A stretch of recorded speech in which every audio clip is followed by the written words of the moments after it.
Olá, amigos. Agora sim, boa noite a todos. Espero que tudo esteja super bem nessa noite de quarta-feira. E hoje nós vamos conversar sobre o assunto que deveria ser tema de primeira série já para as pessoas, para as crianças já aprenderem de verdade. Pelo menos assim que eu imagino. Boa noite a cada um de vocês e boa noite, professor Marlon Adami. Boa noite, Celso. Prazer estar aí contigo. Agradeço desde logo o convite da Rádio da Terra aí para a gente poder trazer um pouco de luz e de boa informação aos ouvintes. Que ótimo! Luz e boa informação realmente é tudo que precisamos, porque estamos no momento da informação, mas o que tem de desinformação, né, professor, é complicado. Digamos que a batalha, as guerras hoje, elas não são mais feitas com armas, e sim através da informação, né? É uma guerra muito sorrateira, sutil, e em linha de regra ganha quem tem melhor interpretação das informações, né? O que, por enquanto, na nossa realidade brasileira, nós estamos numa grande desvantagem. Pois é. Marlon, antes de qualquer coisa, antes de começar nosso bate-papo aqui, que eu nem falo entrevista, eu prefiro falar bate-papo, que é mais descontraído, gostaria de saber um pouquinho mais, Marlon. Eu ia falar aqui, ia ler um pouco sobre você, mas eu acho que é muito mais viável e com maior propriedade você mesmo dar um toque pra gente. Quem é Marlon Adami? Bom, Celso, eu sou professor de História, tá? Sou formado pela Universidade de Caxias do Sul, sou gaúcho lá da região da Serra de Caxias. Sempre me dediquei muito às questões da pesquisa, principalmente, e na área da filosofia eu fiz pós-graduação em filosofia política, mas já desde sempre eu me dediquei ao trabalho, ao estudo da história, mas paralelamente com a filosofia. Então isso facilita muito, inclusive para as interpretações, né? Para uma visão mais ampla, né? Porque tu aliar a filosofia e a história te dá um arcabouço maior. Me dedico muito à crítica, à análise e, quando possível, me insiro no debate sobre o ensino no Brasil. O ano passado, inclusive, participei através de um parecer na relatoria do Senado sobre o Plano Nacional de Educação, e o meu forte é o debate e é a análise crítica sobre o marxismo em todas as suas vertentes, né, onde basicamente eu tive duas participações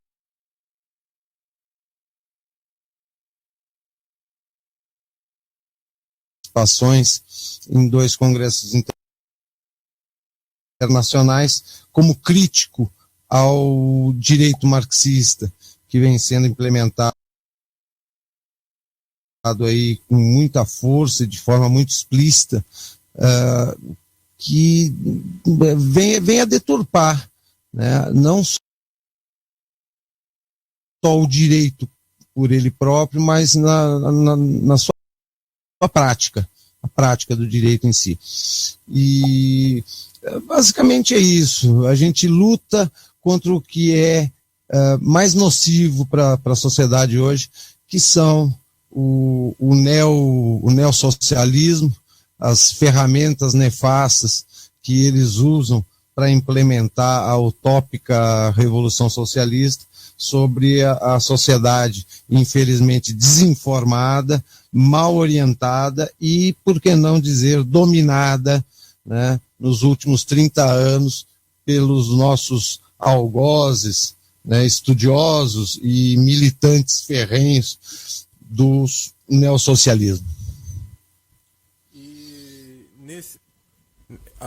pegando o gancho aqui, professor, como a intenção da Rádio da Terra é sempre levar informação, e a sua proposta também é essa, né, a informação e a luz do conhecimento, eu gostaria de fazer um convite nesse momento para a gente voltar um pouquinho lá na época dos nossos filósofos e explicar de uma forma breve, né, obviamente resumida, porque se for entrar muito no tema, a gente vai ficar aqui 2 dias falando. Vamos fazer uma pergunta, vamos fazer uma pergunta básica para que realmente todas as pessoas entendam, porque as pessoas ouvem, mas poucas tiveram oportunidade ou se dedicaram ao estudo. O que é o marxismo? Bem, Celso, eu sempre tento de uma forma bem didática explicar o marxismo, não pelo marxismo, esse marxismo teórico que a gente estuda nas bibliografias, nas universidades, mas através de uma linha cronológica, porque o marxismo é um degrau da evolução de um pensamento, né? A filosofia é a ciência que estuda o pensamento humano. O marxismo, na verdade, a sua vertente primeira, ela vem da obra de Kant, Immanuel Kant, ou seja, 300 anos atrás. Posteriormente, o filósofo alemão Hegel, na elaboração do seu estudo, das suas teses, ele bebeu na fonte de Kant. E o Marx, no século XIX, meados do século XIX, 1840, o auge do seu estudo e da elaboração da teoria marxista, do socialismo e do comunismo, que são 2 coisas diferentes, né? Todo mundo acha que é a mesma coisa, mas não é.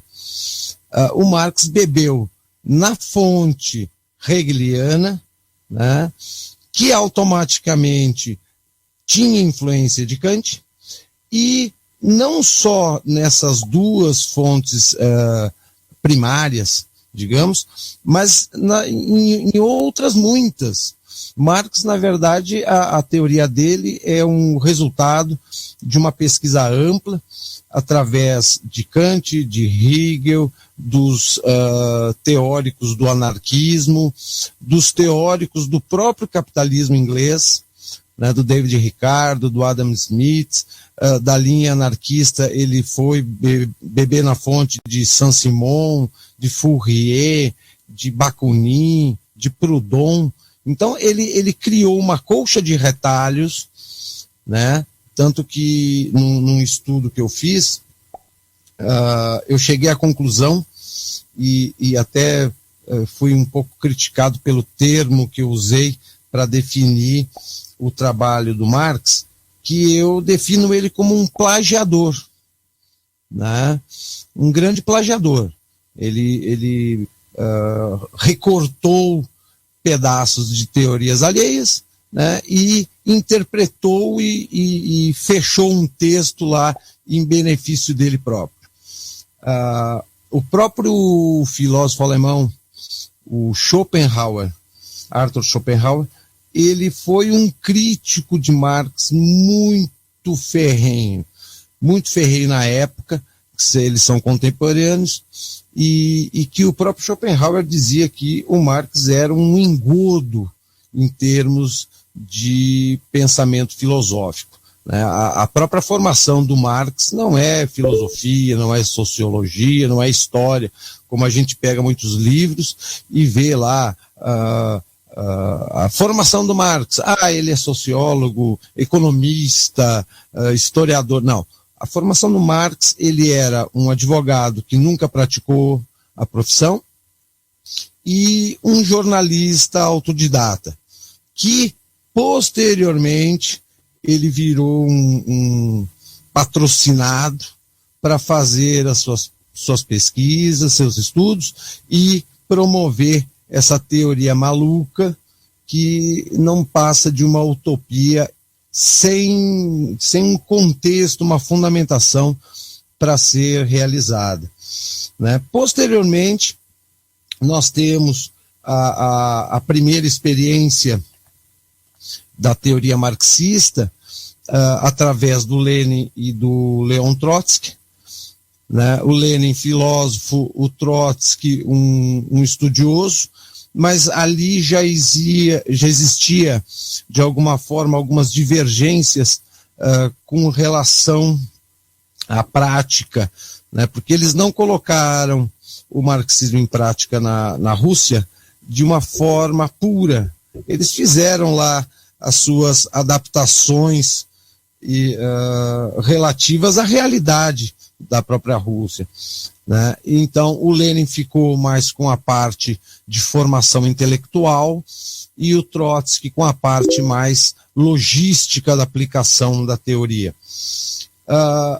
Após essa primeira experiência, a gente já tem o que a gente chama de primeira mutação, né, da teoria do Marx, que aí passa a ser intitulada de marxismo-leninismo, né?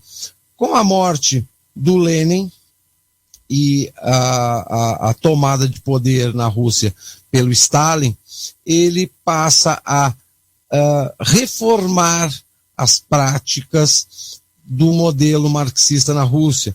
E aí nós temos, através dessas reformas, dessas transformações, o modelo marxista-stalinista. Uma coisa que eu não posso me esquecer: o que é o socialismo? O socialismo pregado por Marx, teorizado por ele, é um estágio preparatório da sociedade para a implantação do comunismo. Ou seja, a sociedade ela é capitalista, ela passa a praticar um modelo socialista, e no momento em que ela estiver devidamente desvinculada ao capitalismo, adaptada ao modelo socialista, né, sem nenhum tipo de inadequação, né, 100% assumida dentro do socialismo, o Marx prevê o desaparecimento do Estado, né, e a sociedade passa a viver num Estado sem governo. O Estado sem governo configura o comunismo pleno. Ou seja, é uma grande utopia, né? O ser humano, por mais que ele possa ter evoluído tecnologicamente, né? Eu sempre digo que o ser humano ele evoluiu demais tecnologicamente, mas intelectualmente nós, infelizmente, ainda vivemos num atraso aí de uns bons 300 anos. Né? Então, a humanidade, ela ainda está muito presa às tentativas e práticas do que foi teorizado há 200, 300 anos atrás. Mas vamos adiante. Passando pelo regime stalinista, que se decompõe com o final da União Soviética, o que sobrou foi alguns representantes, né, do marxismo. Então, são os poucos exemplos que nós temos ainda até hoje: a China, a Coreia do Norte, Cuba, que está mais ligada, mais próxima que é o Brasil, por estar no continente americano, e Cuba praticando até hoje um modelo de marxismo-leninista. Ele sempre montou ou tentou criar organismos de difusão desse modelo de governo, né? A primeira tentativa foi nos anos 60 e tinha como grande ponta de lança desse projeto de difusão do socialismo na América e na África, através do Che Guevara. Mas esse projeto foi abortado com o final da União Soviética, já que Cuba era praticamente um filho adotivo da União Soviética, e a União Soviética alimentava e abastecia a ilha de todas as maneiras, financeiramente, com produtos e tudo que era necessário. Aí nós temos a partir do início do século XX, também, paralelamente ao desenvolvimento da primeira tentativa de implementação do marxismo, nos anos 20 e 30 principalmente, um pouco antes da guerra, um grupo de cientistas, né, psicólogos, pedagogos e sociólogos, que eles montaram um grupo que foi intitulado Escola de Frankfurt. Essa Escola de Frankfurt, ela criou as teorias que eu chamo de mais nefastas do século XX, e que a gente só começa a ver o resultado da aplicação dessas teorias, pelo menos no Brasil, neste exato momento, ou nos últimos anos. As teorias deles se propunham a subverter as pessoas das formas mais sutis, através do sexo, da liberalização das drogas, da famigerada cartilha de construção de um novo ser, né, da construção de uma nova sociedade, mas por trás de toda essas teorias que eram apresentadas como uma evolução natural da humanidade, né? Algo moderno, algo que rompesse de uma forma definitiva com os padrões conservadores, com os padrões cristãos e humanistas do início do século XX. Essas teorias elas começaram a ser aplicadas nos anos 60, nos Estados Unidos.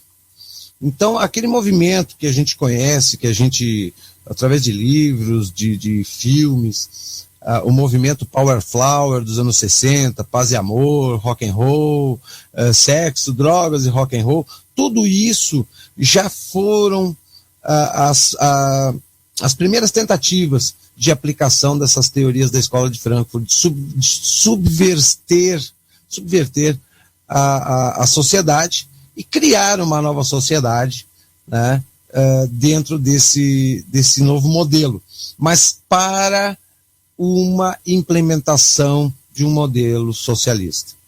Então, quando a gente observa aí teóricos como Herbert Marcuse, Michel Foucault, Sartre, toda essa turma, né,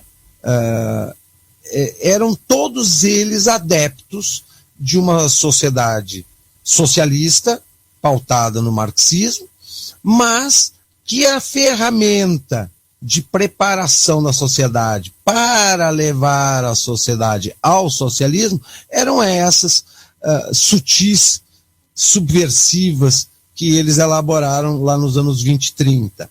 Aqui no Brasil a gente vê a prática dessas teorias quando a gente observa a sociedade sendo subvertida pela banalização das drogas, da violência, do sexo, através, por exemplo, dessa música de péssima qualidade, de um baixíssimo nível cultural, né, que de cultura, a música brasileira, infelizmente, está paupérrima, é só baixaria, apologia, o que não presta.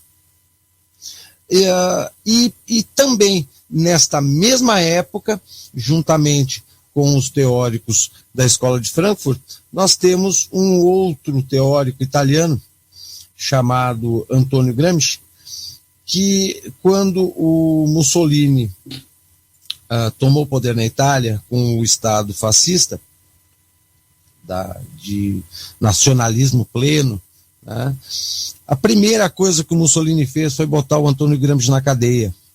O Gramsci era o presidente do Partido Comunista Italiano, e para a gente ter uma ideia de como o Gramsci era um cara perigoso, que o Mussolini não deu espaço e tempo para ele se movimentar, para ele poder fazer oposição ao modelo fascista. Tamanho era o perigo que as teorias do Gramsci tinham, o formato dele lutar em prol do comunismo eram agressivas e eficazes. Aí o Gramsci na cadeia como ele não podia lutar, né, ele escreveu um diário chamado Cadernos do Cárcere, que é uma obra em 10 volumes. O Gramsci, depois que foi preso, ele morreu na cadeia e não teve mais jeito. Mas os cadernos, os diários dele, virou uma obra. E virou uma grande cartilha de como implementar o marxismo, o socialismo, sem dar um tiro. Ou seja, ao invés de enfrentar os tanques, tome de assalto as salas de aula, tome de assalto as redações dos jornais, a mídia, a propaganda. Então, o Gramsci ele criou uma teoria de implementação do socialismo, de subversão da sociedade, de preparação da sociedade para o socialismo, através da educação, do ensino, da propaganda, da utilização da mídia em todos os seus formatos, né? Tu vai fazendo apologia a uma determinada coisa, as pessoas, de tanto bater, elas acabam, pelo menos uma boa parte, comprando a ideia, né, por insistência. Assim como o nosso ex-presidente chegou à presidência da República, né, através da insistência. Né, ele teve 3 derrotas até que virou presidente. Então, o marxismo, ele foi, digamos, é um modelo, é uma mentalidade, uma ideia que ela, ao longo do tempo, ela foi se transformando conforme a sociedade foi evoluindo e criando ferramentas, né, criando métodos para implementar esse modelo de sociedade igualitária, né? A gente já discutiu muito isso em outras oportunidades, mas é uma coisa importante que os ouvintes precisam, pelo menos, parar e dar uma refletida. Liberdade e igualdade não convivem juntas. Não existe sociedade igual. O ser humano, por si só, ele é diferente por natureza. Igualdade, aquele lema da Revolução Francesa, liberdade, igualdade, fraternidade, é o maior engodo que já foi criado por teóricos teóricos da política. Porque o cara, para ser livre, ele não pode ser igual. No momento que ele é igual, a liberdade dele já não existe mais. Ou ele é bem livre, ou ele é bem igual. E fraternidade é um sentimento espontâneo. Fraternidade não se pratica, não se observa plenamente quando tu tem alguém mandando tu fazer alguma coisa, te orientando, ser fraterno com o teu próximo. Isso não é fraternidade. A fraternidade é aquele sentimento natural que tu olha para o teu semelhante do lado e tu vai ser fraterno com ele, mas não por orientação de alguém ou do Estado. Né? Então nós temos uma série de interpretações, uma série a criação de uma mentalidade, de terminologias, de definições até extremamente distorcidas, todas elas premeditadamente com a finalidade de implementação do marxismo, da sociedade igualitária, pautada a priori na instalação do socialismo, ou seja, do estágio preparatório da sociedade para alcançar o comunismo. Porém, eu não conheço, dentro das minhas pesquisas, eu não conheço nenhuma sociedade na história da humanidade que uma pessoa, um grupo atingiu o poder, né, e espontaneamente ela desistiu do poder entregando o Estado para a sociedade. Eu não conheço. Toda ditadura de qualquer linha, ela só foi encerrada por uma ação radical, vertical sobre ela. Agora, ela espontaneamente encerrar o processo da ditadura para atingir um outro estágio utópico ou pré-planejado, eu particularmente não conheço. Né? Então, nós temos uma filosofia de um pensamento, uma teoria de 200 anos, quase, aonde, com as transformações, com a evolução da sociedade e as adequações dessa teoria, saímos do campo filosófico e partimos para uma mentalidade revolucionária, né? E aí a gente já sai do campo da filosofia e passa para o campo do planejamento estratégico. Hoje o marxismo é planejamento estratégico. Então a coisa ela se torna muito maior, muito mais feroz e muito mais perigosa. Né? Nós temos aí uma obra muito importante, indico que é muito interessante, a obra do Lobachevsky, que ele analisa a mentalidade revolucionária marxista. E a conclusão em que ele chega é de que o pensamento revolucionário de esquerda é uma grande fábrica de iludidos e principalmente de psicopatas. Aí vem o título da obra dele, impactante, né? Psicopatas no Poder. Né? E dentro desse livro, vocês, os leitores, certamente vão poder enxergar muitas pessoas, muitas personagens notórias da política nacional e da política internacional, recente ou históricas, por que não dizer? Realmente. Deixa eu dar uma respiradinha aqui, que senão dá microfone para professor e para advogado, isso é um problema. Não, mas que ótimo, pode respirar à vontade. Eu até coloquei aqui no chat, né, que eu vou acompanhando ao vivo, precisamos estudar. Porque as pessoas gostam de reclamar, né? Mas quem que vai entender o assunto para entender qual o projeto, o processo? Inclusive, depois eu vou pedir para o senhor continuar aqui uma parte que eu vi no seu blog, no bunkerdacultura.blogspot.com.br, uma parte exatamente do seu assunto no momento, que é a doutrinação marxista nas escolas. Depois eu vou pedir para continuar sobre isso também, por gentileza.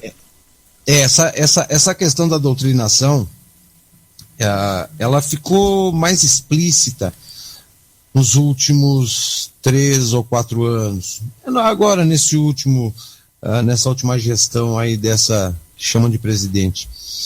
A doutrinação, ela é pautada dentro do modelo do Antônio Gramsci. Né? Então, tu vai impor um modelo de ensino, tu vai impor um discurso dentro de sala de aula, aonde ao invés de formar cidadãos através do conhecimento, dos valores éticos e morais, tu vai criar uma militância. Né? Todo mundo que passar pela mão de uma escola ou de um grupo de professores que tem como ícone do ensino Antônio Gramsci, pode contar que esse cara, ele não é mais um professor, ele é um doutrinador, se não estiver num estágio de psicopatia. Né? Porque nós, por exemplo, trabalhamos na formação de pessoas através do conhecimento, a gente precisa ter a responsabilidade e a seriedade a consciência. Nós estamos lidando com pessoas, nós não estamos lidando com uma matéria-prima, madeira, metal, plástico. Não, tudo o que a gente disser ou de alguma forma influenciar na formação daquele indivíduo é para a vida toda. Né?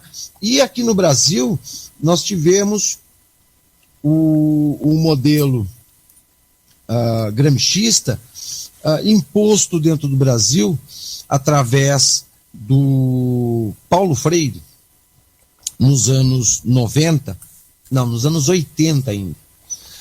Em 82, se não me falha a memória, o Paulo Freire, ele foi secretário de Educação da Prefeitura de São Paulo no governo da Luiza Erundina. O Paulo Freire também criou uma teoria educacional, mas aí, juntando a teoria do Paulo Freire com o Antônio Gramsci, deu ou está dando o resultado que a gente vem assistindo nos últimos anos. O Gramsci, então, vamos doutrinar e preparar pessoas dentro da sala de aula. O Paulo Freire, ele pegou uma teoria de um filósofo alemão dos anos 40, que era uma teoria, ela não tinha sido praticada. Era uma teoria de alfabetização para adultos. E o Paulo Freire viu nessa teoria uma forma de doutrinar, criar militância, né? Então, ele pegou a teoria do Friedrich Laubach e pegou as ferramentas de alfabetização do Partido Anarquista Espanhol, que era como alfabetizar as pessoas, os adultos, através de panfletagem ou de textos ou de livros que só falavam sobre socialismo, sobre comunismo, sobre revolução, sobre doutrinas de esquerda. Tá? E aí o seu Paulo Freire, juntando a teoria do Laubach com as práticas do Partido Anarquista Espanhol, criou o que nós conhecemos hoje e que vem sendo praticado efetivamente, tanto na rede pública quanto privada, que é o tal do socioconstrutivismo.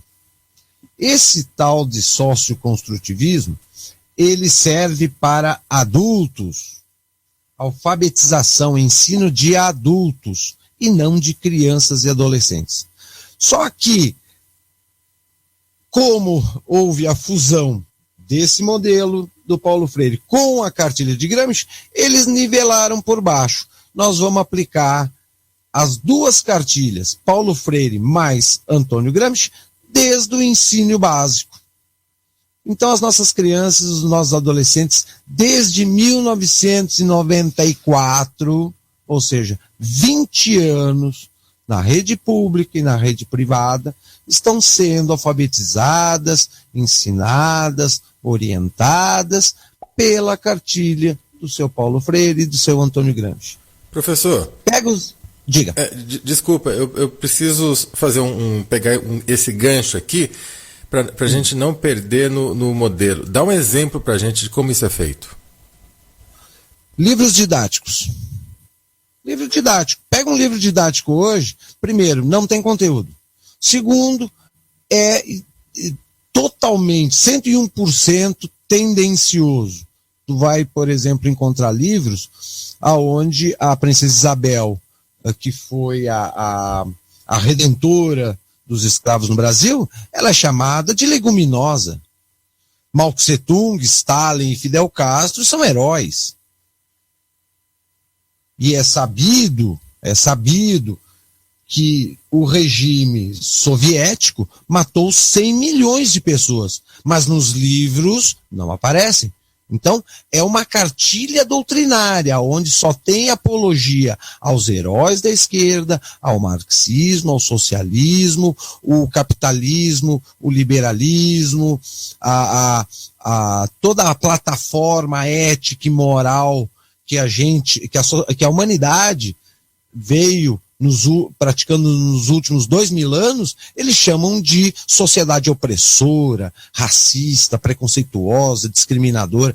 Então, é uma imposição da mentalidade marxista, revolucionária, dentro da sala de aula, através dos livros didáticos e de professores capacitados para aplicar esse discurso e aplicar o que os livros, que praticamente não trazem conteúdo, hoje são os verdadeiros gibi, só tem figurinha e nada mais, né? Fazem para ou eles saem das escolas sabendo o mínimo e apenas pelo viés da mentalidade de esquerda, ou eles literalmente saem emburrecidos. Uma vez a gente tinha que fazer exame de admissão para entrar no ginásio, que hoje é chamado ensino fundamental. Aí, não, do primário tu vai para o ensino fundamental direto. Hoje, tu já está entrando na universidade quase que empurrado, sem saber ler, escrever, interpretar, achando, e eles criaram essa imagem de que a universidade, ela vai ensinar tudo aquilo que o estudante não teve acesso no ensino fundamental e médio. Então, a esquerda, esse modelo emburrecedor de ensino que a gente tem, é justamente não para criar pessoas que reflitam, que pensem, que sejam críticos, mas que sejam, no máximo, técnicos. No máximo. Hoje tu pega um advogado, por exemplo, sei lá há quantos anos isso vem ocorrendo. Eu tive essa informação há pouco tempo. Os cursos de direito hoje estão formando advogados sem ler uma obra, sem ler um livro. Se pegar um formando em direito e perguntar quais os teóricos do direito, quais os filósofos do direito que tu leu, tu estudou, eles não sabem te dizer, porque não tiveram acesso. Então, na verdade, nós não formamos mais advogados, nós formamos técnicos que trabalham aplicando leis. São técnicos das leis, mas não são mais advogados como antigamente, que criavam teses, que interpretavam leis, que faziam um debate a respeito de pautas importantes para a sociedade. Isso não existe mais. Então, emburrecer a sociedade, dar o mínimo de conhecimento para ela, e esse mínimo se resume naquilo que a esquerda quer, ou seja, que se tenha um cidadão militante, ou que apoie, que milite, ou que no mínimo aceite o modelo e a mentalidade socialista. Ok. Professor, nós temos alguns comentários aqui no chat. Posso passar para a gente ir conversando junto? Diga lá. Vamos lá. O Marcelo colocou o seguinte: gostaria que falasse sobre o que condiciona o nosso comportamento desde cedo, através da engenharia social, por exemplo, a política exercida através da mídia. Como faz isso? Bom, primeiramente, a mentalidade marxista, ela, de cara, ela elege como inimigo para a implementação da sua mentalidade, do seu projeto, a família e a igreja. O Marx, ele deixou isso muito claro nos escritos dele, aonde a família, a célula máter da sociedade, e a igreja, ou seja, são os dois pilares que formam o cidadão. Tá? A família, por quê? Porque é a primeira orientação, né? Os pais, é a mãe, é o pai ensinando por repetição aquilo que eles aprenderam com os avós, que é a tradição de família, ou é a tradição da cidade, ou é a tradição cultural das suas origens familiares. E a igreja, obviamente, em todos, eu não gosto de falar em termos de igreja católica, porque hoje o cristianismo, na verdade, ele está acima da igreja católica, né? São assim, esses valores, esses preceitos cristãos que o Marx se referia. Mas na época dele, o pilar tinha um rótulo lá escrito Igreja Católica, né? Então ele elegeu essa religião, ou essa filosofia religiosa, como inimiga. No momento em que nós temos, a partir dos anos 80, a chegada, eu falo em termos de Brasil, tá? Para a gente pautar bem para o nosso mundo aqui, para a nossa pátria. No momento que nós temos a chegada dos políticos, dos partidos, das antigas organizações subversivas ao poder, através da redemocratização de 85, e houve o implemento do gramscismo, da cartilha e das práticas da Escola de Frankfurt, que é o que o nosso ouvinte aí se referiu, a tal engenharia social, né? Ou a agenda do marxismo cultural, vem tudo da mesma vertente. A gente começa a ver um cenário onde a igreja começa a se distanciar das pessoas. E a família começa a perder força naquilo que é a função básica dela: educar. A escola não educa, a escola ensina, a escola leva o conhecimento. Quem educa é a família. E aí a gente vê o Estado, a mentalidade esquerdista, os métodos esquerdistas, essas agendas gramscistas, frankfurtianas, sendo aplicadas de uma forma sutil e sorrateira, e hoje a gente vê pais apanhando de filhos, a igreja, ela praticamente perdeu e vem perdendo cada vez mais espaço, a ponto de ter que fazer missa cantada, ter que transformar um culto religioso num show praticamente, para atrair os fiéis, né? Aonde os valores, a ética, toda a palavra, né? A essência da palavra, da filosofia cristã, ela ficou em quinto lugar. Nem é em segundo plano, é em quinto plano. Né? Então, a sociedade, aos poucos, ela veio se distanciando da sua base de formação e da base que dava sustentação. Ficou vulnerável. No momento em que a sociedade ficou vulnerável, a agenda esquerdista foi tomando os espaços, expondo para aquela sociedade enfraquecida que eles vieram com algo moderno, diferente, para uma sociedade igual, fraterna, solidária, participativa, inclusiva, sem discriminação, preconceitos, que a gente sabe que isso aí é história para boi dormir. Isso aí é para conquistar, isso aí é para iludir as pessoas. O que eles querem, e eles estão fazendo através desse intervencionismo que começou através da economia e hoje já está dentro dos lares, né? O Estado tirou ou enfraqueceu o patriopoder das famílias.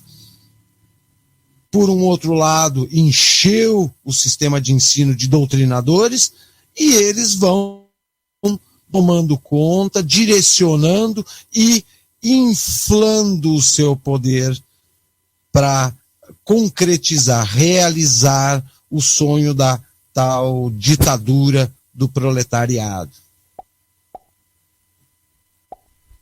Ok. Tem aqui um outro comentário, e eu acho interessante que as pessoas realmente comentem, discutam até mesmo seus pontos de vista, sendo que nós vamos procurar, obviamente, esclarecer, que eu digo, professor, né, da maneira mais técnica possível. O Vicente Vega, ele colocou aqui: o PT aprofundou o liberalismo no Brasil. O poder está com os bancos. Não seria essa fobia de comunismo propagada pela mídia, à direita, agindo conforme a tal cartilha de Gramsci? Com todo respeito, também acho que o senhor pode estar sendo apologético, ocultando fatos importantes. O que o senhor tem a dizer? Bom, em primeiro lugar, eu não posso ser apologético porque eu não sou marxista. O único apologético que existe é aquele que acredita numa sociedade igualitária, fraterna e livre ao mesmo tempo. Esse é apologético. Tá? Eu estudo marxismo há 30 anos, discuto, debato com qualquer pessoa que queira provar por A mais B que a esquerda, que o pensamento marxista é viável e bom para a sociedade. estou aberto. Eu, de apologético, não tenho absolutamente nada. Com relação ao PT implementar liberalismo, aonde? Aonde? Só porque os bancos têm lucro? Eu não vi implementação de liberalismo nenhum, muito pelo contrário. O que o PT implementou, e não foi o PT, foi a social-democracia do seu Fernando Henrique Cardoso, que o PT continuou praticando, tá? O PT implementou de uma forma mais feroz o capitalismo de Estado que é praticado na China. Onde é que está o liberalismo? Não tem liberalismo algum. Aliás, os bancos são sócios do governo. Os bancos estão reféns do governo. A maioria das grandes empresas hoje se tornaram reféns do governo. É tanto imposto que eles deixam de pagar para poder apresentar balanço com lucro, que hoje o governo se tornou sócio das grandes empresas, menos das multinacionais, é óbvio. Agora, das empresas nacionais, bancos, setor produtivo, hoje o governo, esse governo socialista que o Vicente diz que é liberal, né, virou sócio das empresas. O Brasil, há no mínimo, vamos botar aí 12 anos, as empresas brasileiras não investem mais nada para melhorar a produção em tecnologia, melhorar a mão de obra, a tecnologia. Por quê? Porque o que faz uma empresa progredir é o lucro. Ela vai pegar parte do seu lucro e vai investir na produção. O problema é que as nossas empresas estão sucateadas justamente porque o lucro das empresas está indo para o Estado, alimentando esse circo corruptivo que a gente vem assistindo diariamente nos noticiários, e as empresas ficando refém. Elas não têm dinheiro para aplicar nelas próprias, para melhorar a produção, para melhorar as condições de trabalho dos trabalhadores, e o próprio empresário, por muitos, ou quebram, ou já estão à beira de começar a tirar do bolso para continuar com a empresa aberta, mas o Estado tem o imposto dele garantido, direto ou indiretamente.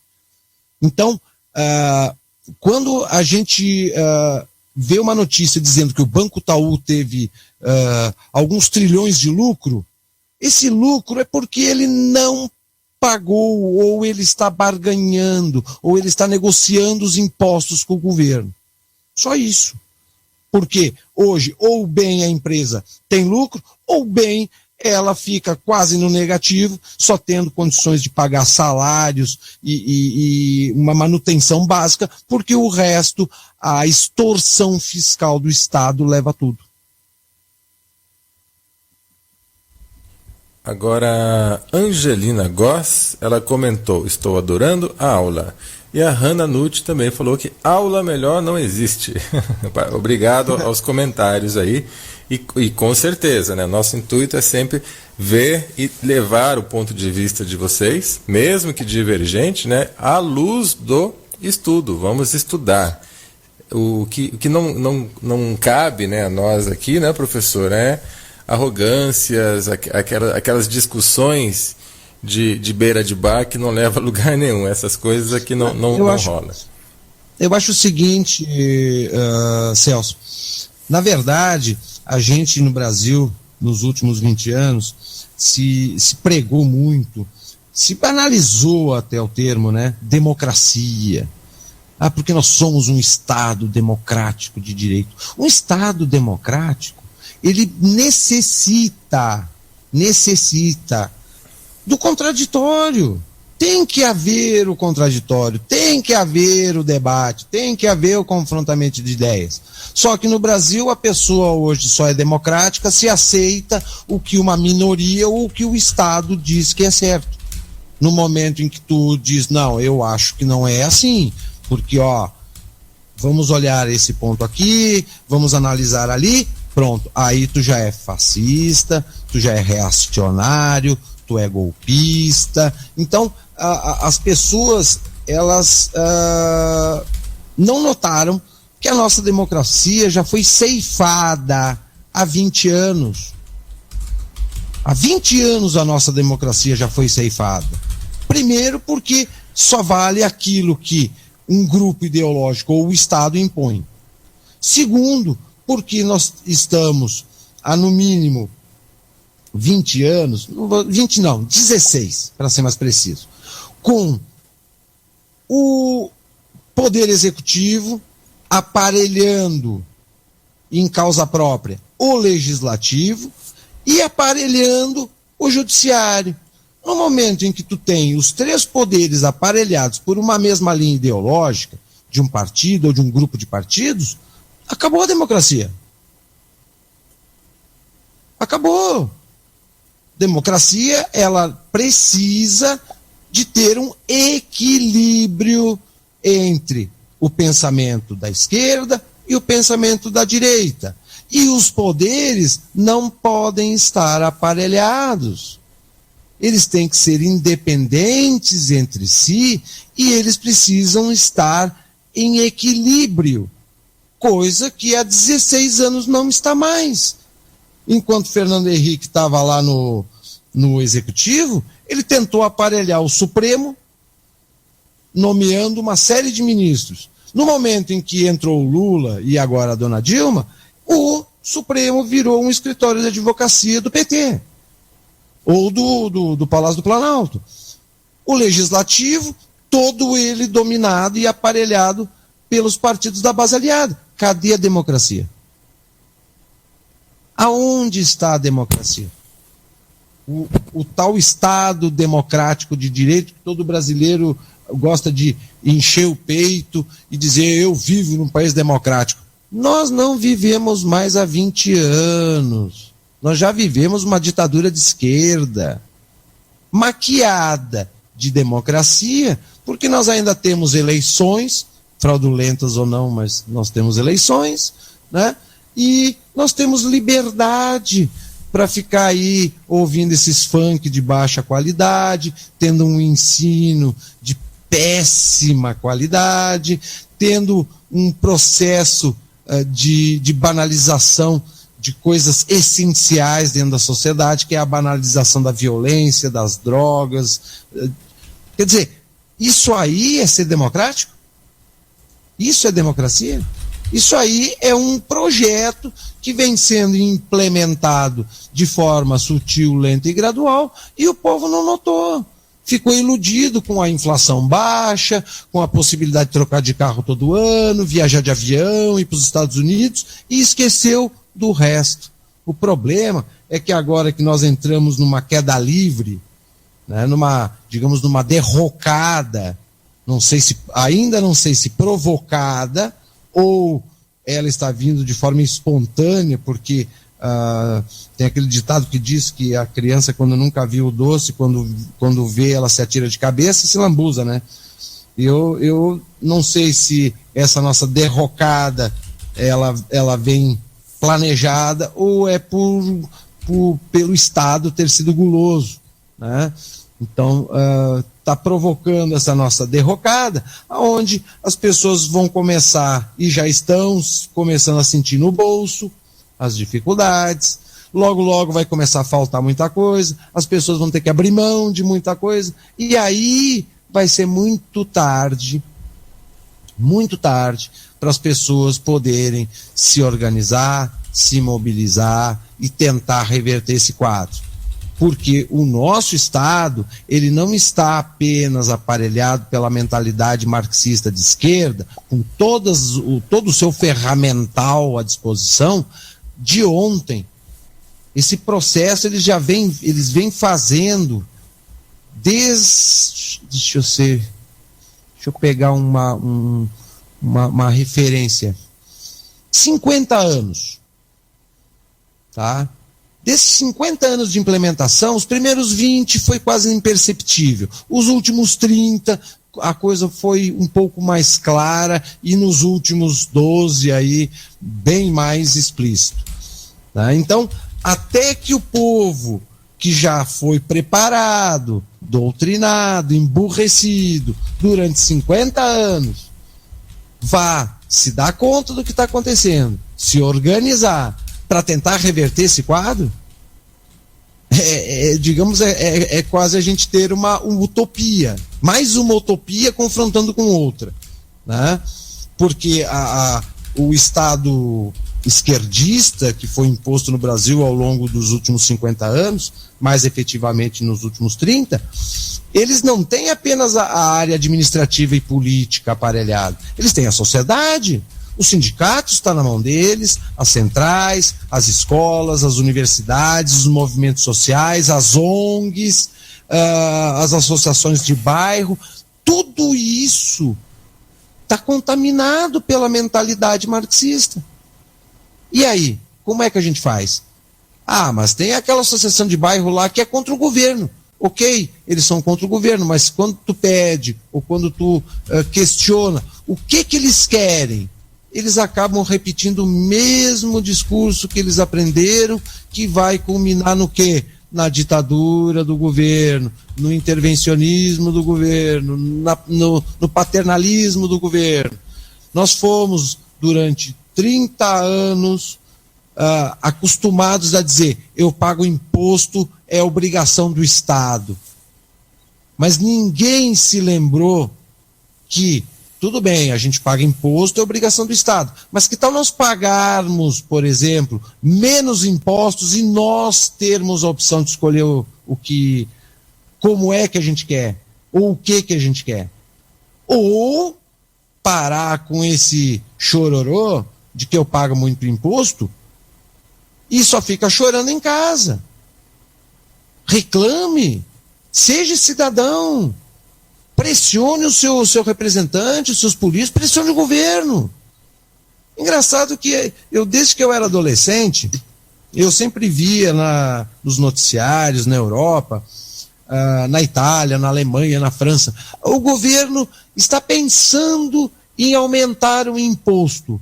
Todo mundo ia para a rua, fazia um quebra-quebra danado, berrava 2, 3 dias, e o governo olhava, escutava o povo e ia reformar o seu projeto de aumento de imposto. Aqui no Brasil, o governo só impõe,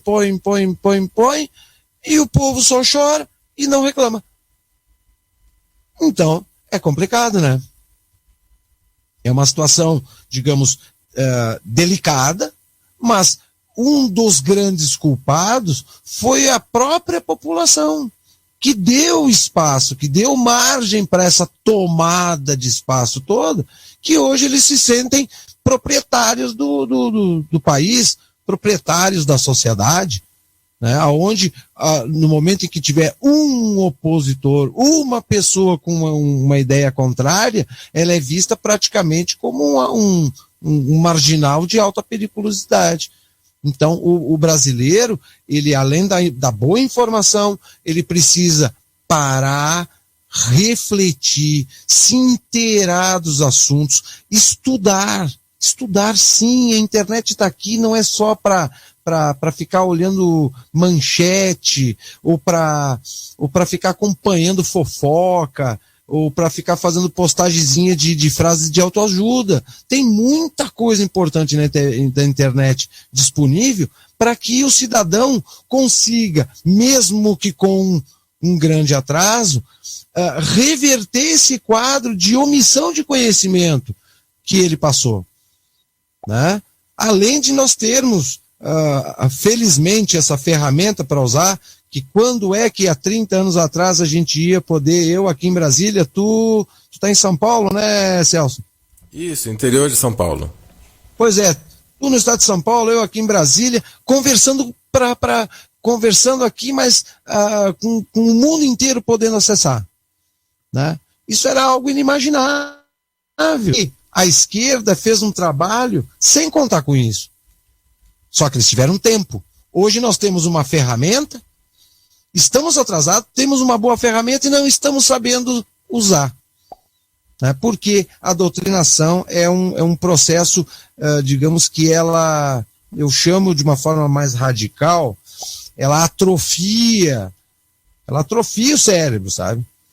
bitola mesmo, ela bota viseira nas pessoas. Então é um processo lento, persistente, gradual, que infelizmente, se nós quisermos termos sucesso nessa desdoutrinação, nós vamos aí, no mínimo, gastar os mesmos 30 anos que eles aplicaram a doutrinação, de forma bastante efetiva, né, para fazer o trabalho inverso, né? E isso sem contar com os obstáculos que a gente possa ter. Se nós tivermos alguns obstáculos para ultrapassar, bota mais uns 10 ou 20 anos. Ou seja, nós vamos gastar aí uns 50 anos no mínimo para reverter esse quadro, né? Ou pelo menos tirar boa parte da sociedade brasileira desse curral emburrecedor que essa esquerda marxista nos colocou. A Luciana Vac também está agradecendo pela luz das suas palavras. E o Davis ele coloca aqui um questionamento. Qual o problema do socialismo? Todos terem as mesmas oportunidades, qualidade de vida, saúde, educação? E quanto aos milhões que o capitalismo mata? O senhor talvez não estaria sendo novamente tendencioso? Não trabalho com tendência. Eu trabalho com ciência e conhecimento. Depois de 30 anos estudando marxismo, e ainda tem pessoas, esse nosso ouvinte, infelizmente, ele deve ser mais um daqueles que passou pelas cartilhas do Antônio Gramsci e da doutrinação freiriana. Como é que eu posso afirmar que o socialismo é bom, que proporciona as mesmas oportunidades por baixo? Por baixo.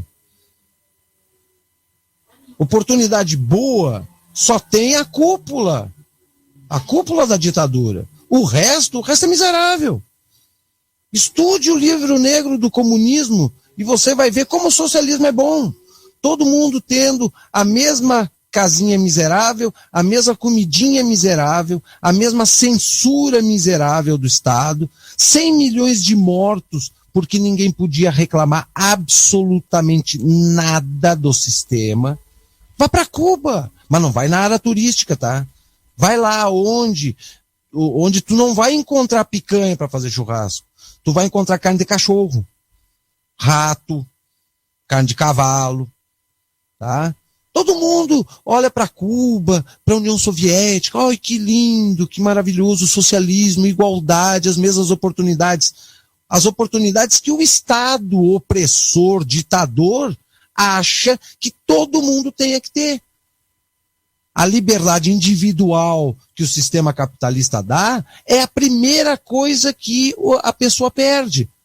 Agora, se o cidadão aí, o nosso ouvinte, acha que isso é bom, faz assim, meu amigo, logo, quando a crise aqui começar, pega um voo, que agora vai abrir vários voos aqui do Brasil, e vai para Cuba, vai para a Coreia do Norte, tá? Lá tu vai para Venezuela, é bem mais perto. A Venezuela tá uma verdadeira União Soviética. Todo mundo miserável, oprimido, censurado, tráfico de droga livre, sexo livre, o governo explorando, expropriando, tirando emprego, transformando emprego em programa social. O cara perde emprego para viver com bolsinha miserável do governo. Isso é isso que o nosso ouvinte acha, que essa oportunidade igual que o socialismo dá? Eu acho que realmente as pessoas precisam buscar fontes e dados e informações confiáveis fora das cartilhas. As nossas bibliotecas universitárias estão repletas de livros apenas fazendo apologia ao socialismo, ao comunismo, ao marxismo e todos esses ismos que são verdadeiros engodos teóricos e uma enganação perpétua. Então, façam o seguinte, ao invés de desafiar quem fale o contrário, ou que tenha um contraditório do que vocês receberam massivamente, tá? Ao invés de tentar refutar uma informação diferente, estudem. Estudem, a internet está aí, é um terreno vasto de informação, vastíssimo. Saiam, usem da sua liberdade, que vocês ainda têm, e façam as devidas pesquisas e busquem a verdade, porque a internet não é só fofoca e só informações fake, não. Tem muita coisa importante, muita verdade aí, basta procurar lá no tio Google que vocês vão achar.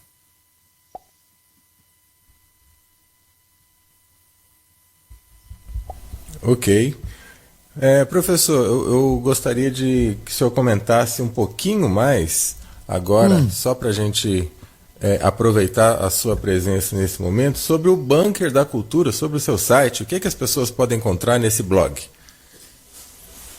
Bom, Celso, esse blog, eu iniciei ele em 2008 com a intenção de ter um blog direcionado à história, filosofia, religião, mas principalmente para expor exatamente aquilo que a grande parte das bibliografias e da mídia não expõe para as pessoas.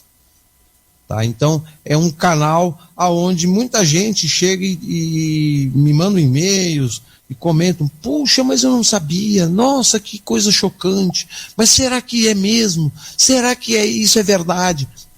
Justamente, a verdade ela dói, né?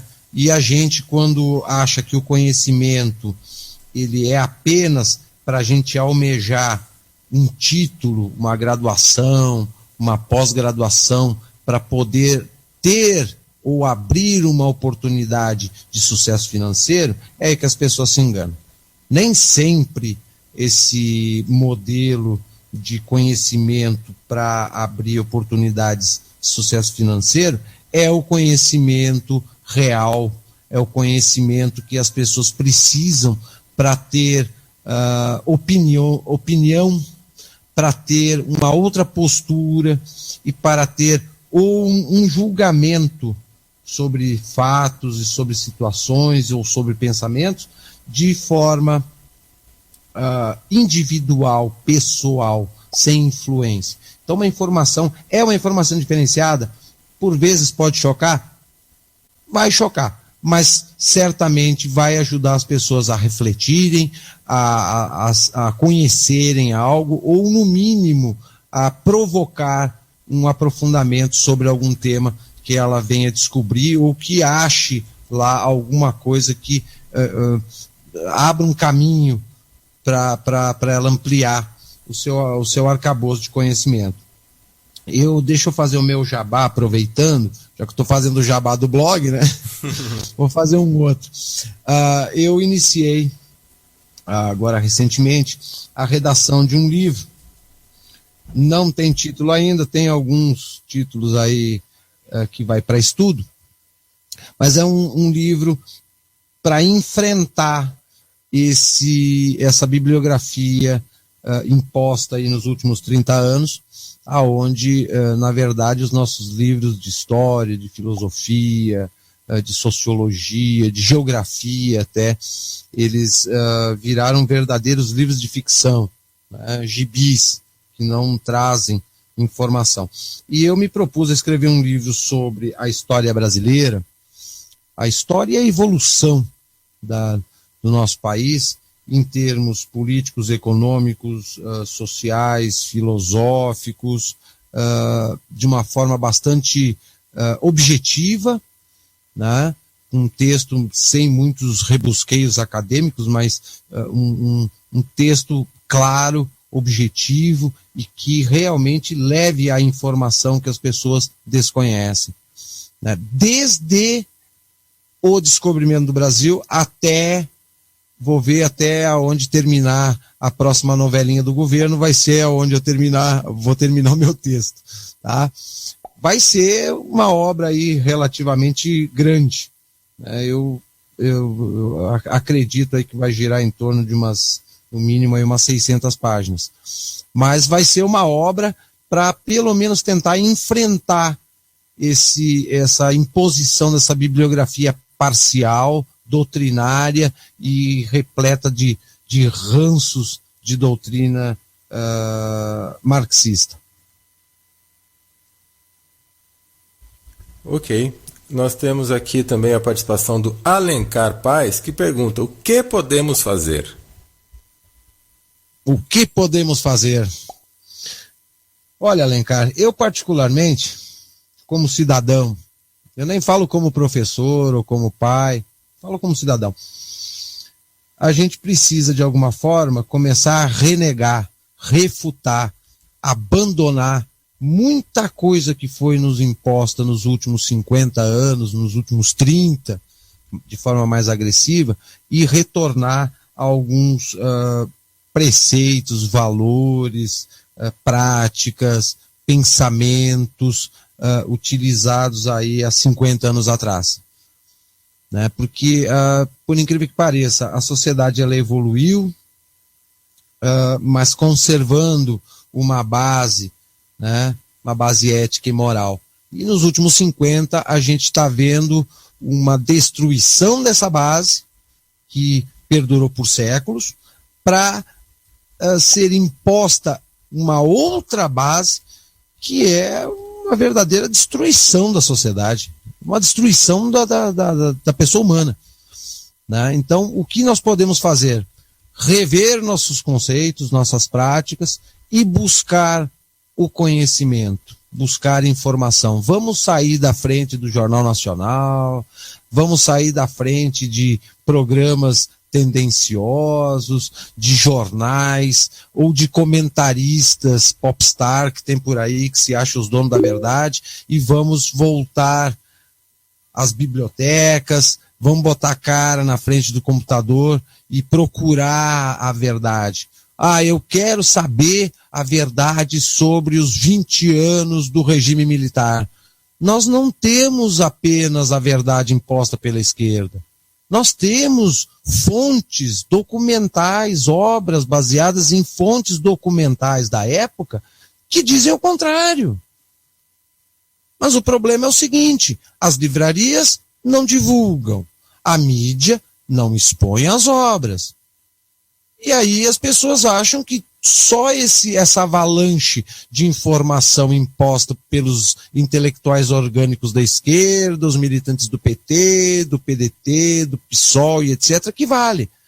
Eu deixo uma recomendação sempre para quem quiser realmente conhecer a verdade sobre a história contemporânea brasileira desde os anos 30 até o ano de 2014, tá? Existem duas obras. Não é ficção inventada como a esquerda e esses intelectuais da USP escrevem ou falam, tá? Toda ela baseada em documentos históricos. O primeiro é a obra Orville, Tentativas de Tomada do Poder. Tá? É um livro que pode ser encontrado na Livraria Cultura ou no próprio site da livraria. Entrega é garantida. Pode adquirir pelo site, se não encontrar por meio físico ou não tiver a Livraria Cultura na sua cidade, que a entrega é feita. E o outro livro, que eu também recomendo, também sobre a história contemporânea brasileira a partir dos anos 30, é A Verdade Sufocada. Tá? É de uma editora pequena, também pode ser encontrado na Livraria Cultura. Infelizmente, nesse mar de livros e de obras escritas por ex-militantes de esquerda, guerrilheiros, professores da USP, doutrinados pela cartilha marxista gramsciana, qual for a outra corrente da esquerda, né? Nós só temos esses dois livros para combater esse mar imposto pela esquerda em cima das verdades da nossa história brasileira. Né? Então, o que nós temos que fazer? Estudar sempre. Não aceitar de pronto o que nos é imposto. Porque sempre atrás de uma verdade, tem uma outra versão. O problema é que nós estamos aí há 50 anos aceitando de forma muito passiva ou por vezes impositiva, né, uma verdade absoluta construída de forma parcial por um grupo de pessoas que tem como objetivo maior a tomada e a perpetuação no poder. Ok, deixa eu só achar aqui o outro comentário. Teve uma outra pessoa que comentou também, mas o chat deu uma rodada aqui rápida, eu perdi. Aqui, a Marli, boa noite. No futuro, a isenção do Estado será o sistema do futuro? O Estado, na verdade, ele não se inventa. Nós, por exemplo, nós vivemos um modelo de Estado dividido em 3 poderes, república, Estado democrático de direito. É um Estado que foi projetado, teorizado há quase 400 anos. Então, por enquanto, o Estado, ele não é que ele tente se reinventar, mas como nós temos a política dividida em 2 frentes, a direita e a esquerda, e o Estado, conforme quem está no poder, ele é adaptado à mentalidade do detentor no momento, né, ele vai se mutando. Mas o que a gente observa nos últimos 20 anos, isso não falo só em termos de Brasil, em termos globais, é que o Estado ele vem se tornando extremamente intervencionista, ele vem tentando, de alguma forma, tirar a liberdade individual do cidadão em detrimento dele assumir responsabilidades, dele ser além de gestor, o provedor de certas atividades que seriam muito melhor praticadas se ficasse na mão da iniciativa privada, né? Então, o Estado é uma máquina criada para que a sociedade tenha lá um gestor, né, para que mantenha a sociedade organizada, funcionando, pelo menos nas suas questões básicas, né? Nós escolhemos os representantes, até que nos prove o contrário, né? Aqui no Brasil já não sei se dá para a gente dizer que a gente anda escolhendo, né? Mas o Estado não é dono. O Estado, o Estado somos nós. Quem está lá servindo para nós são servidores públicos. As pessoas que estão no poder, elas são servidoras públicas. Elas não são perpétuas. Nós não vivemos numa monarquia. Nós vivemos numa democracia.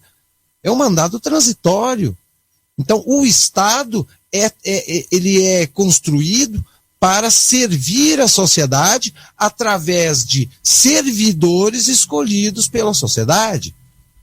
Só que, por vezes, a gente se depara, como a gente vem se deparando não apenas no Brasil, mas em grande parte da América Latina, com grupos políticos que, quando chegam ao poder, se acham donas do Estado, donas do erário, donas das leis e donas da sociedade, né? Então, o Estado, eu não sei no que o Estado possa se reinventar, se na verdade esse modelo de Estado que tem 300, 400 anos, ele nunca, assim como o socialismo, nunca foi literalmente praticado na sua íntegra, 100%. Sempre houve alguma falha, alguma brecha, alguma coisa que não funcionou no sistema direito, né? Então, o Estado, o modelo democrático, assim como o socialismo, ambos os dois sistemas, eles vêm tentando se aprimorar para tentar, de alguma forma, chegar à perfeição, ou o ápice da teoria. Né? Mas ainda, digamos que estamos num páreo muito duro, porque nem a democracia e nem o socialismo conseguiu chegar a uma eficácia, uma prática 100%. Tá? Então, eu inclusive falando de democracia, tem uma obra de um filósofo muito interessante, é um filósofo alemão, o Hans Hermann Hoppe. Ele escreveu uma obra intitulada Democracia, o Deus que falhou. Então a gente critica muito, nos últimos anos, as deficiências, as falhas do socialismo ou da mentalidade esquerdista, né, do sistema deles, mas esse filósofo, ele nessa obra, ele mostra aonde estão as falhas e aonde a democracia falhou e continua falhando. Tá? É uma obra que eu creio que é de fácil acessibilidade em qualquer grande livraria, ou vocês podem adquiri-la, se não me falha a memória, ele foi editado pelo Instituto Mises Brasil. É uma obra, um texto muito acessível e muito esclarecedor no que tange a análise da democracia. E vou colocar aqui como a última pergunta, já ultrapassamos aqui o nosso tempo, mas os nossos ouvintes estão comentando, então que assim seja. Marcelo colocou: o acordo ortográfico tem tudo a ver com 1984? Marcelo, literalmente, se nós estudarmos a obra do George Orwell, a gente vai ver que muita coisa da obra dele, que mais parecia uma ficção, quando ele escreveu lá nos anos 40, e que depois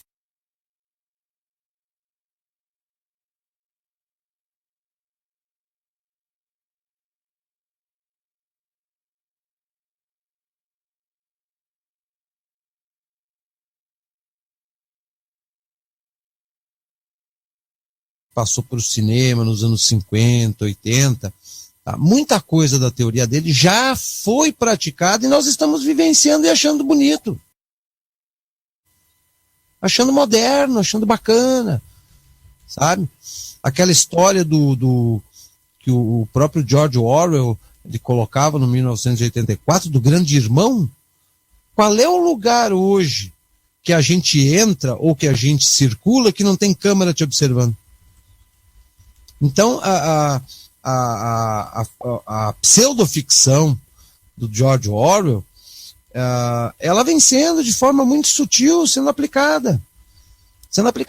E o acordo ortográfico, que na verdade não é um acordo ortográfico, é um assassinato à língua portuguesa, né? É para acabar com a língua portuguesa. Realmente, se a gente parar para analisar, realmente é para criar a tal da novilíngua, né, que o George Orwell ele previa, né, ou que ele tinha como um dos objetivos para essa nova sociedade do futuro, né? Concordo plenamente com o Marcelo, sim, sem sombra de dúvida. Perfeito. Professor, se os nossos ouvintes quiserem entrar em contato, conversar, mais questões, como que eles devem fazer para acessar o seu e-mail ou o seu blog? O blog é o Bunker, B-U-N-K-E-R, bunkerdacultura.blogspot.com.br. Vocês podem me achar também no Facebook, Marlon Boone, com 2 Os, Boone com 2 Os, Marlon Boone Adami, porque meu outro perfil, Marlon Adami, o Facebook me fez a grata me deu a grata surpresa de me bloquear aquele perfil, eu não consigo nem desativar. E através do e-mail mm64mar@gmail.com. Estamos aí à disposição, na medida do possível, para esclarecimentos, indicação de alguma fonte ou de um direcionamento para alguém poder esclarecer ou se aprofundar em alguma matéria de interesse. A gente está aí à disposição sempre. Com certeza, espero também contar com a sua presença em outros momentos aqui na Rádio da Terra. Fiz uma enquete aqui com os nossos ouvintes, vou aguardar que eles respondam, né, para ver o que eles acharam da noite, como que foi. E também eu acho muito pertinente, em um futuro próximo, a gente conversar sobre música, história, filosofia, já que no seu blog consta tudo isso. O que acha? Sem sombra de dúvida. A gente pode, através da música, a gente pode fazer um belíssimo programa e desvendar muita coisa por trás dos estilos musicais. Sem sombra de dúvida. Eu acho que isso vai ser muito bacana, além do mais, por se tratar de uma rádio. E para finalizar, agora uma pergunta minha, professor. Qual é a sua opinião de um veículo como a Rádio da Terra, abrindo aqui o seu tempo e o microfone para esse tema no mundo hoje conturbado de informação e desinformação? Olha, meu amigo Celso, a princípio eu quero começar agradecendo mais uma vez o convite. Também agradecer ao nosso amigo professor Flávio, que nos colocou em contato, né? A gente não pode deixar o Flávio fora dessa brincadeira. Com certeza.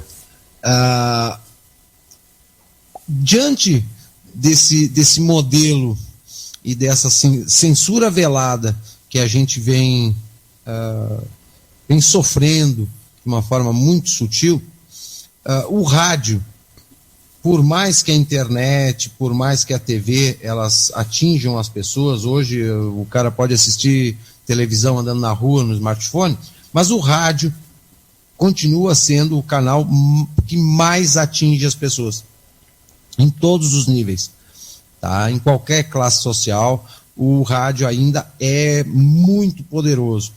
E no momento em que tu, Celso, e qualquer outra pessoa se dispõe a abrir um canal para levar conhecimento, para levar cultura, para levar informação nesse mar de doutrinação e desinformação e deturpação, é louvável.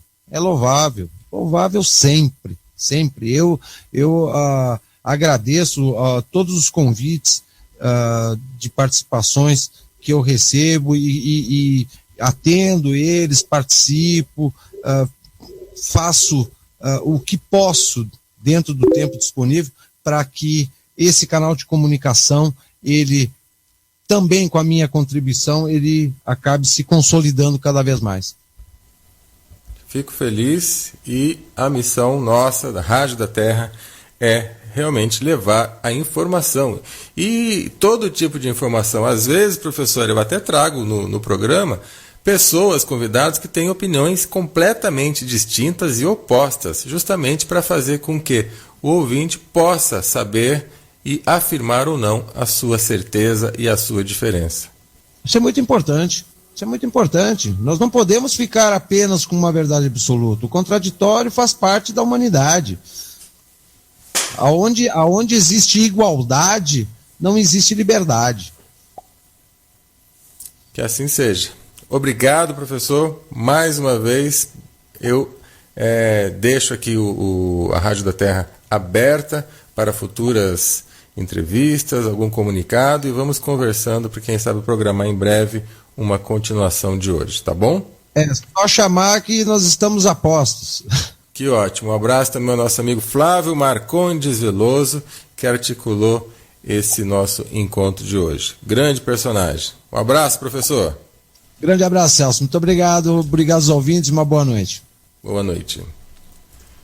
É isso, amigos. Rádio da Terra trazendo sempre informação. E é ótimo que a gente tenha pessoas que Tanto aquelas que compartilham e entendem um determinado assunto da forma do seu pensamento, como também aquelas que têm o outro lado, o outro ponto de vista. Isso faz com que a gente reflita, porque quando só tem um lado, todo mundo junto, você não vê o que o outro está vendo. Então eu agradeço também as pessoas que participaram desse chat, mesmo aí colocando, né, um outro ponto de vista. No caso, acho que foram só 2 pessoas, né, o Vincent, né, eu li Vicente aqui, e o Davis, né? Não sei se mais alguém teve, mas todos são sempre muito bem-vindos, porque vocês fazem refletir o outro, e o outro faz refletir na gente aquilo que realmente afirmo, tenho certeza ou não, ou eu posso ouvir o que o outro tem para me dizer. Porque eu acredito sempre que juntos nós podemos muita coisa, independente de quem está certo na história da vida.